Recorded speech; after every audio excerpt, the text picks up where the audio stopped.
Di kuliah ini saya akan bawa anda untuk berkenalan dengan seorang yang istimewa, iaitu orang kelainan upaya ataupun kurang upaya yang telah berjaya menghasilkan produk yang tular di seluruh Malaysia. Jadi siapakah beliau yang ingin saya ketengahkan ini? Sama-sama anda saksikan kembali bersama dengan saya di Kulim Kedah.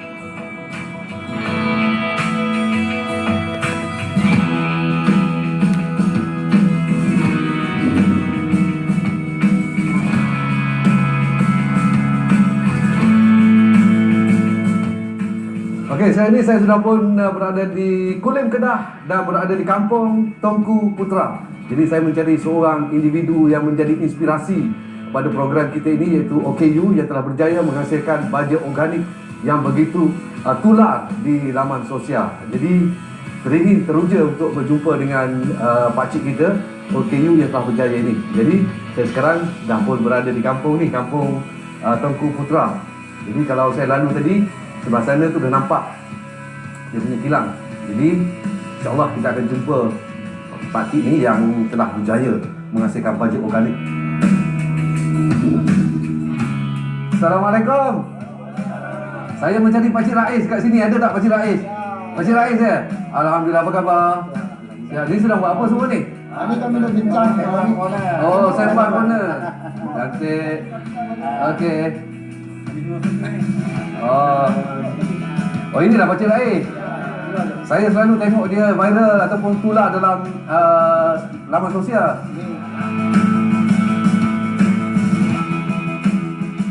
Rais Ahmad Said berusia 67 tahun dikategorikan OKU apabila sebelah kakinya mengecil dan turut menjejaskan pergerakannya. Walaupun boleh berjalan, namun beliau tidak boleh melakukan kerja-kerja berat kerana faktor sebelah kakinya yang kecil tersebut tidak mampu untuk menampung melebihi berat tubuhnya. Isteri dan anaknya juga dikategorikan orang kurang upaya OKU apabila sebelah kaki isterinya terpaksa dipotong akibat jangkitan kuman disebabkan penyakit kencing manis yang dihidapi. Manakala kaki anaknya juga terpaksa dibedah akibat kemalangan yang menimpa suatu ketika dahulu. Namun itu bukanlah alasan untuk beliau menagih simpati daripada masyarakat untuk meneruskan kehidupan. Tapi kami semangat, Alhamdulillah.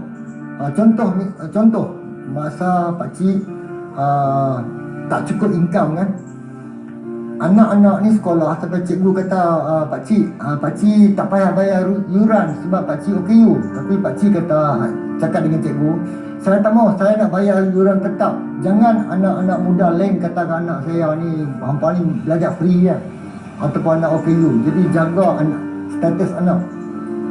Sampai kalau nak tengok segi susah pakcik memang susah banyak. Sebelum tu masa duduk Taman Saga tak mampu nak bayar sewa rumah. Jadi tuan dia kata suruh keluar. Jadi nak pergi cari rumah lain pun, deposit pun tak ada. Cari-carilah tapi deposit tak ada, dan nak 2 bulan pun kena halau. Pergi cari lain. Jadi daripada satu rumah sebelum sampai sini dah 3-4 rumah pindah. Apapun kejayaan yang dimiliki hari ini bukanlah semudah yang disangka. Setelah mencuba beberapa kerja untuk menyara keluarga, akhirnya beliau mencuba untuk menghasilkan baja organik hasil daripada adunan rahsia yang dipelajarinya ketika muda dahulu. Peringkat permulaan beliau menguji sendiri baja keluarannya di kebun miliknya yang terletak di belakang rumah. Melihat hasil tindak balas baja dan tanaman yang dijadikan kajian tersebut, barulah Encik Rais mula memasarkan baja keluarannya secara kecil-kecilan dari rumah ke rumah, menyasarkan kepada suri rumah yang meminati tanaman pokok bunga. Siapa sangka baja yang dihasilkan mendapat permintaan ramai dan menjadi buah mulut daripada pengguna yang mengagumi hasil dan keberkesanannya setelah menggunakan baja Encik Rais. Sebelum ni saya guna untuk penggunaan sendiri. Habis tu saya guna dalam 3 bulan saya dah nampak kesan pokok buah jambu saya pada buah jambu lah. Masa yang first time tu, itu saya tergerak terus menjadi stokis. Sebab saya tengok ada perkembangan pada baja Atia ni. Saya diperkenalkan baja Atia ni oleh isteri saya sendiri, Puan Nur Jasmine binti Abdul Jamil, yang juga pengusaha pokok-pokok bunga masa tu. Jadi bila dia perkenalkan baja ni, dia diperkenalkan dengan Pakcik Rais ni hingga pakcik saya. Jadi saya pun test baja ni. Alhamdulillah pokok-pokok semua subur dan menggalakkan. Masa tu saya masuk expo, dan saya terus bawa masuk ke expo, dan sale yang kita dapat daripada baja-baja organik ATR ni memang terbaik. Setelah mendapat maklum balas positif daripada pengguna, Encik Rais tekad untuk mengusahakan projek baja organiknya secara lebih konsisten dengan jumlah pengeluaran bajanya ditambah bagi memenuhi permintaan. Baja yang asalnya tidak berjenama tersebut kini telah dikomersialkan menjadi Atia Baja Organik. Atia yang bermaksud anugerah daripada bahasa Urdu benar-benar memberi sinar baharu buat keluarga Rais. Walaupun mengusahakan secara kecil-kecilan menggunakan ruang di sudut halaman rumahnya sebagai tempat memproses baja organik keluarannya, namun beliau berbangga dengan sambutan yang diterima oleh pelanggan-pelanggannya. Peringkat pertama orang takut nak beli sebab dia macam serbu dan macam tak yakin. Tapi bila sampai beli, dari masa tu lah pecah mulut ke mulut yang pakcik OKU main roda 3 ni baja dia bagus. Jadi mula dapat sambutan. Lepas tu tentukan hari minggu ni, hari Ahad ni pitam mano, Isnin pitam mano. Jadi semua merata api lah. Bila dah maju dah, alhamdulillah lah, anak-anak pun boleh tu mula lah tu. Jadi bolehlah dapat rezeki sempurna lah sikit, makan okey sikit. Lepas tu jiran-jiran dan kawan-kawan beritahu kata, ni pakcik, kalau pakcik masuk dalam Facebook boleh iklan. Pakcik tak tahu pakai telefon pun RM70-nya, jadi tak tahu apa langsung. Lepas tu beli mahal sikit atau anak-anak ni lepas pakai ajak macam mana nak main Facebook. Anak, kawan-kawan anak belajar masuk Facebook. Lepas tu pakcik iklan sikit. Dia mula daripada keluar daripada Padang Serai, lepas tu kau ni Junjung, dia merebak lah, alhamdulillah satu Malaysia dah.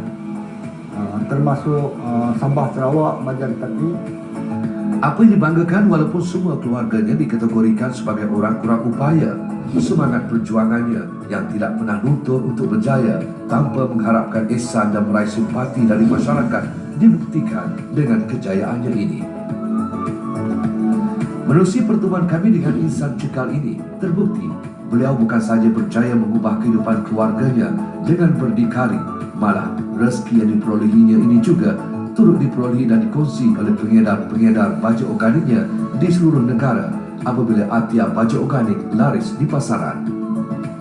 Memang Tuan Haji ni seorang yang cacat anggota, tapi terpegun, dan saya sungguh betul-betul terharu dengan kebolehan pakcik ni pasal tengok baja yang dia usahakan memang menjadi.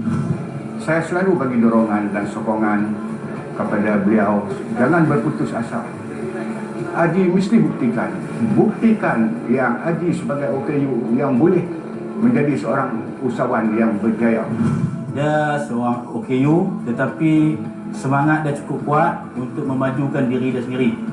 So sepanjang yang saya kenal dia, memang dia tak pernah kenal erti penat lelah lah dalam membesarkan anak-anak dia, dalam menyara keluarga dia dengan cara dia sendiri. Dia melakukan macam-macam kerja.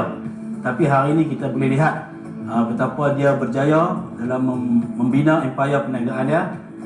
Yang saya sebagai jiran, saya tahu dia dapat dia ada stokis yang ramai.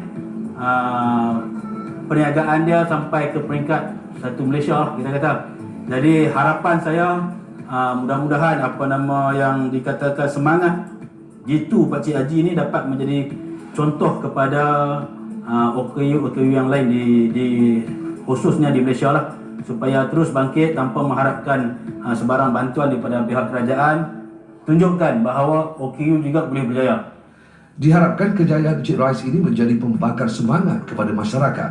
Kejayaan tidak akan diperolehi tanpa usaha. Walau siapapun kita, kejayaan pasti akan dapat dicapai andainya kita benar-benar tekad dan berusaha untuk mendapatkannya. Yang bulat tidak akan datang bergolek, yang pipit tidak akan datang melayang tanpa sebab. Tahniah kepada Encik Rais yang telah berjaya membuktikan kejayaannya walaupun terpaksa menghadapinya dengan 1000 kepayahan. Baik, hanya di sini saja pertemuan kita hari ini, dan kembali saya di Kulim Kedah.